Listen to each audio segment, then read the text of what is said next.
Assalamualaikum warahmatullahi wabarakatuh. Hari ini kita mau membahas kunci jawaban untuk buku tematika kelas 3 halaman 134, 135 dan halaman 137. Sebelum kita lanjut videonya, buat kalian yang belum mensubscribe channel YouTube ini, silahkan klik dulu tombol subscribe yang ada di bawah ini. Jangan lupa juga untuk mengklik tombol like-nya. Dan langsung saja kita akan mulai pembahasannya dari halaman 134. Di halaman 134 ini ada bagian ayo berdiskusi. Kamu telah mempraktikkan cara membuat es krim. Sekarang diskusikan secara berkelompok. Nomor 1.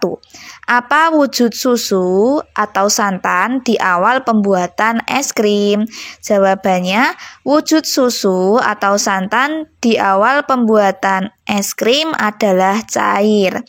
Ini adalah jawaban nomor 1. Kita lanjut ke pertanyaan yang nomor 2.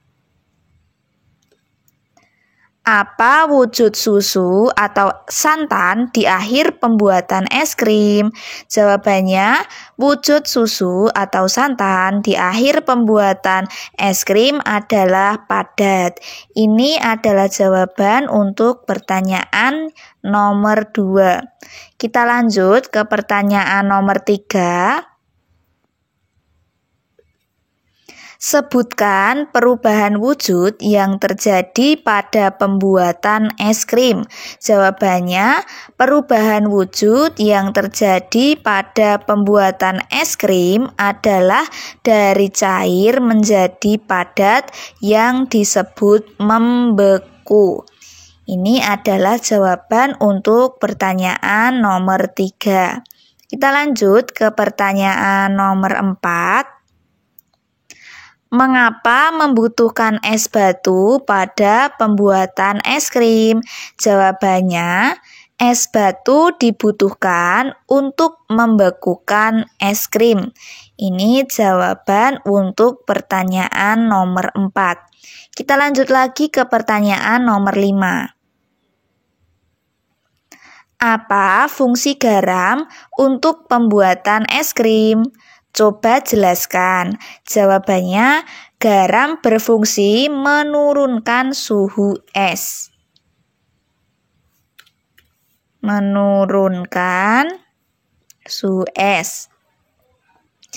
Es yang suhunya telah turun kemudian akan menyerap banyak kalor dari adonan es krim sehingga adonan es krim dapat membeku. Nah, ini jawaban nomor 5. Kita lanjut ke halaman 135. Di halaman 135 bagian atas ini ada nomor 6.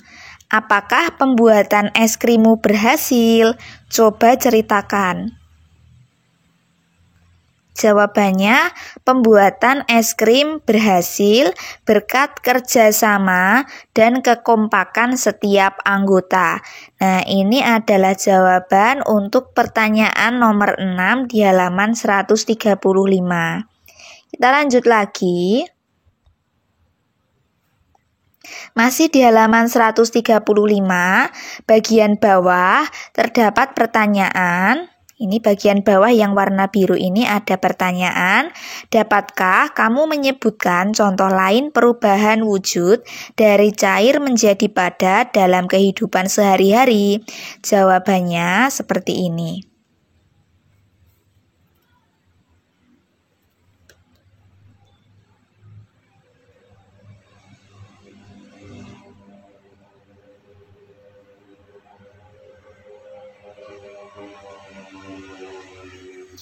Contoh lain perubahan wujud dari cair menjadi padat dalam kehidupan sehari-hari. 2.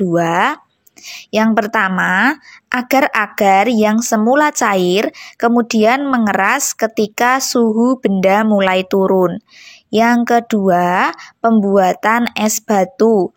Yang ketiga, pembuatan gula Jawa ketika panas berbentuk cair dan saat dingin berbentuk padatan. Yang keempat, lilin yang mencair atau meleleh akan berubah menjadi padatan. Yang kelima, minyak goreng akan menjadi padat saat berada di suhu dingin. Nah, ini jawaban untuk pertanyaan halaman 135 yang bagian bawah atau yang pertanyaannya berwarna biru. Seperti ini jawabannya. Kita lanjut lagi.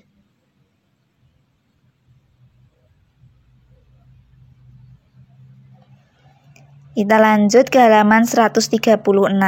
Nah, di halaman 136 bagian bawah ini ada pertanyaan. Sementara jawabannya akan kita tuliskan di halaman 137. Kita baca dulu pertanyaan di halaman 136 bagian bawah, bagian yang tulisannya berwarna biru. Kerjakan secara berkelompok. Carilah informasi tentang peran-peran yang ada di sekolahmu. Selain peran siswa, isikan hasilnya pada tabel berikut. Nah, ini pertanyaannya, kemudian tabelnya ada di halaman 137. Adapun jawabannya seperti ini. Yang pertama atau nomor 1, peran guru kelas. Kemudian ini tugasnya itu memberikan pelajaran kepada siswa. Adapun nama guru kelas itu silahkan disesuaikan dengan nama-nama guru yang ada di sekolahan kalian masing-masing. Yang kedua ada kepala sekolah. Kepala sekolah ini tugasnya memimpin sekolah. Adapun nama kepala sekolahnya silakan disesuaikan dengan sekolah kalian masing-masing. Yang ketiga ada pustakawan. Pustakawan itu untuk mengurus layanan perpustakaan. Nah, ini untuk nama orangnya itu silahkan disesuaikan dengan nama orang yang ada di sekolah kalian. Kita lanjut lagi, yang nomor 4 perannya tukang kebun. Tukang kebun itu menyapu dan membersihkan sekolah. Nah, untuk namanya atau orangnya silakan disesuaikan dengan masing-masing sekolah. Lanjut yang nomor 5 ada penjaga sekolah. Penjaga sekolah itu untuk menjaga keamanan sekolah. Dan yang terakhir adalah petugas tata usaha. Ini tugasnya mengurus kegiatan tata usaha. Nah, ini merupakan jawaban dari halaman 137 yang pertanyaannya ada di halaman 176. Di sini saya tuliskan tugas atau peran yang dia jalankan. Sementara untuk namanya tidak saya tuliskan. Nah, untuk namanya sendiri kalian bisa menuliskan nama-nama yang ada di sekolahan kalian masing-masing. Jadi setiap sekolah itu gurunya kan beda-beda ya.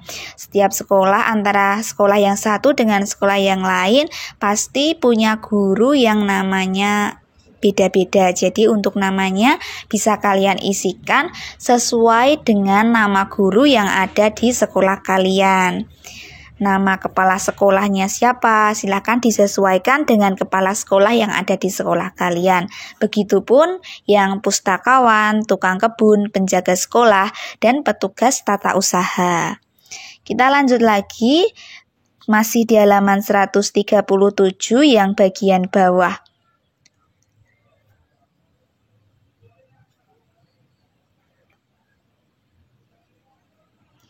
Di bagian ayo berdiskusi, kita baca dulu pertanyaannya.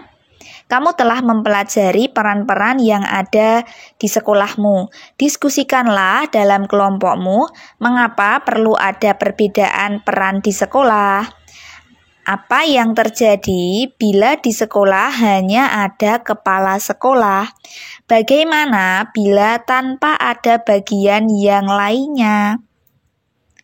Tuliskan hasil diskusimu pada tempat yang telah disediakan. Nah, jawabannya seperti ini.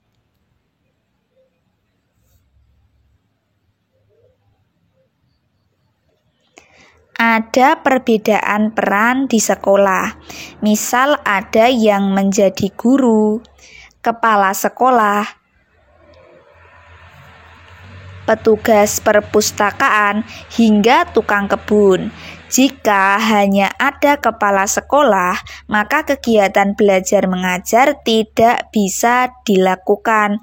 Begitu juga jika di sekolah hanya ada guru, maka tidak akan ada yang mengatur kegiatan di sekolah. Dengan adanya perbedaan peran, setiap orang memiliki peran sesuai dengan kemampuan, sehingga mereka bisa saling melengkapi dengan peran yang lain dan bekerja sama. Nah, ini jawaban untuk buku tematika kelas 3 halaman 137 yang bagian bawah. Nah, demikian tadi untuk kunci jawaban buku tematika kelas 3 dari halaman 134 sampai halaman 137. Banyak salah kata yang saya ucapkan, saya mohon maaf. Jangan lupa buat kalian yang belum mensubscribe channel YouTube ini, silahkan klik dulu tombol subscribe yang ada di bawah ini. Jangan lupa juga untuk mengklik tombol like-nya. Sampai bertemu lagi di video selanjutnya. Wassalamualaikum warahmatullahi wabarakatuh.